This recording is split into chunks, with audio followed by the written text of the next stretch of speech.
What is sovereignty? Somebody said to me. So let me break that down for you.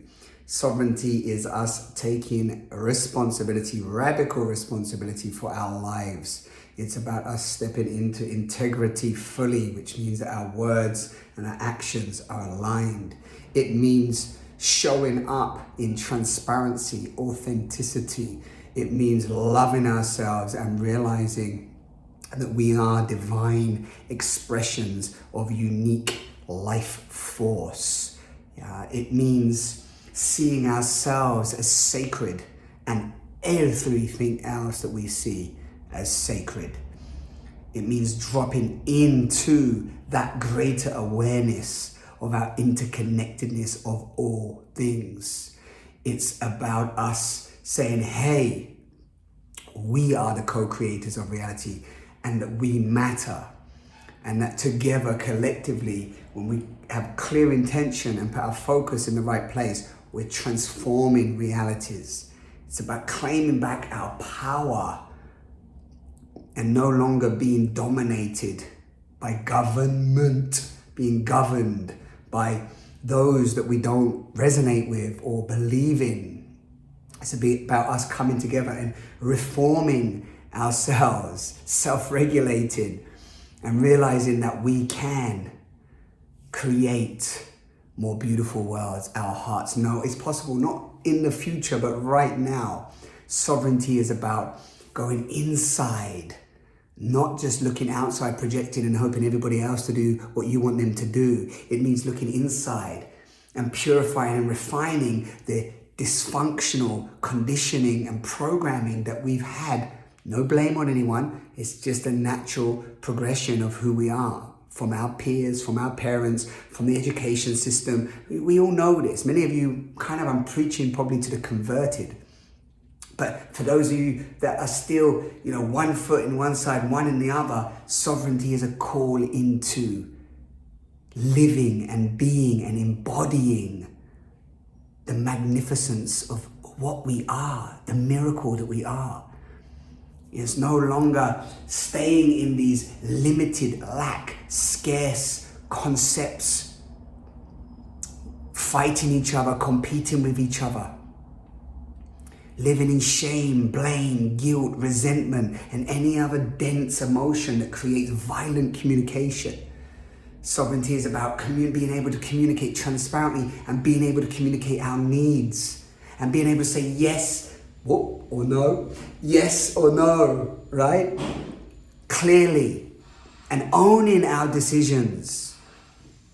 And then looking at the collective and going, wow, how are my actions impacting the whole? How are my actions today in the West impacting the whole planet? If my brothers and sisters are dying over there with drought and no food and so on, how are my actions impacting that, right? Radical responsibility. It's about self-love. Sovereignty is about loving the self so much that you transcend this small self, the identification of who we think we are. We arrive in the big love and we realize that we're here to play, to co-create, that we are love, that we are eternal beings. And that what has to die is our refusal to die. Can you feel that? Our refusal for things to die, for them to end.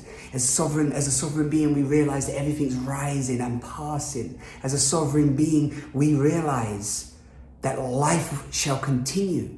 But it doesn't mean that we, in this physical expression, will continue. And can you still love fully knowing this? Can you still love everything that's crumbling as it crumbles and allowing the reformation of something far greater, and not be attached and clinging and codependent to old systems, beings, relationships, structures, so we can get ourselves out the way and allow consciousness to work through us as clear, transparent containers, because we're doing the inner work, right? We're looking at the traumas, we're looking at the inner child wounding, We're facing our wounds. That's radical responsibility. Saying, hey, I'm going to face my wounds. I'm not going to blame my mum and dad. I'm not going to blame society. I'm not going to blame government. I'm not going to blame some invisible virus. I'm going to face what I need to face. And I'm going to change, and I'm going to be a change chaser and make the changes necessary so that I can walk the path of my truth. Can you see that? Can you feel that, more importantly? So that's what sovereignty is all about. So, there you go. So if you're a man, man or woman, doesn't matter, transcend even the man or woman label, but bringing those with penises together is one of the reasons I've created these sovereign men one-day gatherings. But this is just a continuation of everything that I've been doing with Dara and on my own for however many years now, 10 years or more, is the journey back to self-love. To face the shadows, to see the gift in the shadows, to face the wounds, to realize that the wounds are our greatest gift to share with the world, and then go into the taboos of our society. Death, truth, love, and sex, and power. These big taboos, we go into them. That's what Naked the Retreat was all about, stripping away all that we think we are in order to reveal who we truly are. Love. It's always only about love. The whole of this mysterious, magical mystery is about dissolving the false senses of I. So Sovereign Men, Naked Retreat, it doesn't matter what I call it, it's always the same. Burglar to Buddha, it's the self-love now, the titles are irrelevant. That's just a play in the marketing world of capitalism, right? To create something that seems catchy to put it out into the world, but the essence is always, always, always the same. And when we awaken to love, when we awaken to the truth of who we are, when we realize we're loved, when we love ourselves so much, we see the miracle, the wonder, the awe, the beauty, the majesty of this experience. You cannot harm yourself or another. You still might, of course, there'll be some little trickling of conditioning that lingers, right? Sometimes you might be mean still. Sometimes you still get pissed off, angry. Shit hits the fan, right? You get challenged 24/7. But the more that you'll realize that you are loved, the more that you have these tools to rewire the old behavior patterns, the old programming, right? We're just computers, right? We're already robots. Everyone's talking about robots, AI. We're dependent on these mobile phones. We're already androids, right? And when you look at what we're seeing in tech, it's come from who we are as human beings, right? Consciousness. Can you see this? Can you feel this? So we are programs. We're programmed. And in order to unravel, we have to deprogram. We have to throw it into the waste, right? Into the junk, and then take it out of the mainframe, out of the system. So we take out all that is not the truth of who we are. Delete. Empty the trash. Clean up the garbage.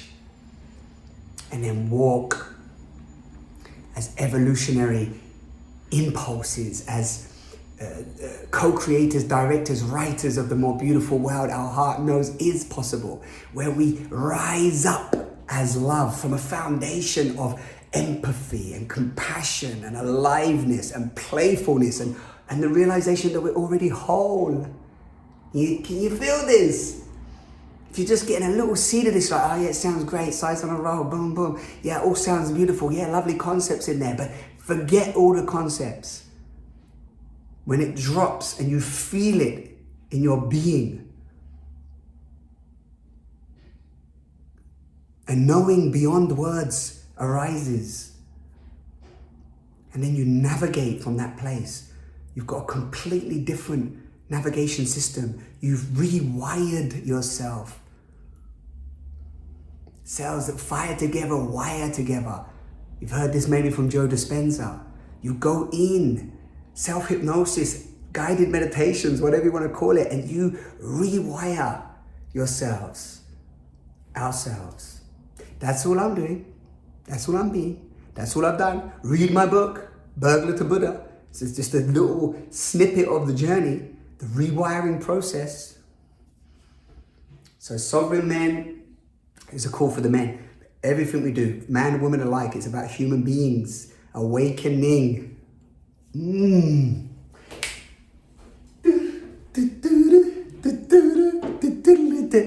Civilization is crumbling. Systems are changing dramatically.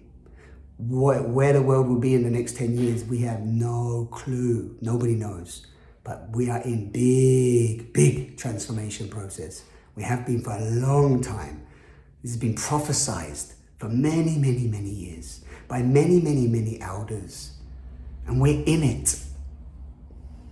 And it's not to go, oh, I want it to stay the same. I want to keep this structure here. No. Welcome the death within yourself and within everything that you're seeing around you. And then see how we can rise up as co-creators of these new worlds that are birthing through us. It's being done through us. Yeah? Not by us, but through us when we get ourselves out of the way. So, come.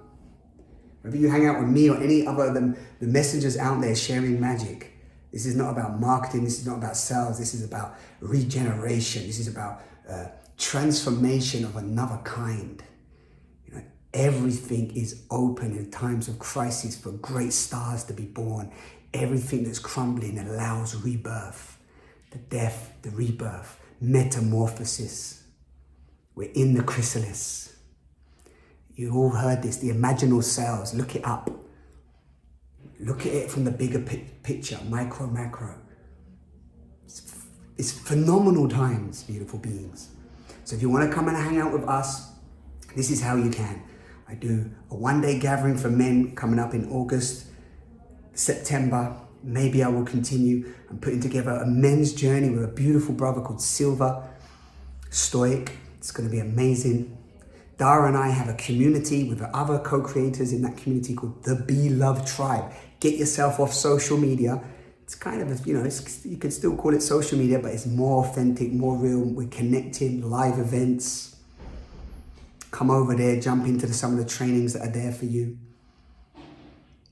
And then, of course, you can come to the websites and podcasts and stuff like that. And whether you come and hang out with me or Dara or anybody in my tribe, find your community right now. Find your tribe. Find the people that pick you up and are aligned to the truth of who you are, wherever you are.